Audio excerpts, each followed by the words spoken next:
Argentina বনাম জর্ডানের ম্যাচটি চলুন এক নজরে দেখে আসি। খেলার শুরুতেই মাঠে ছিলেন না লিওনেল মেসি, কিন্তু ম্যাচের 19 মিনিটের সময় ডি বক্সের বাহির থেকে জোভানি লো সেলসের দুর্দান্ত ফ্রি-কিক থেকে 1-0 গোলে এগিয়ে যায় আর্জেন্টিনা। তারপর চলতে থাকে একের পর এক আক্রমণ। খেলার 38 মিনিটের মাথায় মারাত্মক ফাউল থেকে প্লান্টি পায় আর্জেন্টিনা। সেই প্লান্টিক থেকে লাউতারো মার্টিনেজের দুর্দান্ত গোলে 2-0 গোলে এগিয়ে যায় আলবিসেলেস্তেরা।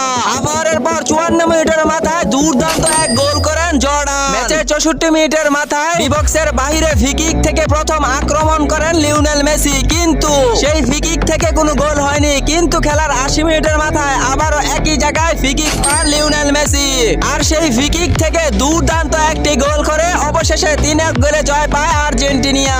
একদিকে আর্জেন্টিনা 3টি ম্যাচে জয় লাভ করে পয়েন্ট টেবিলের শীর্ষে, অন্যদিকে 3 ম্যাচে 6 গোল করে আবারও বিশ্ব রেকর্ড করলেন লিওনেল মেসি।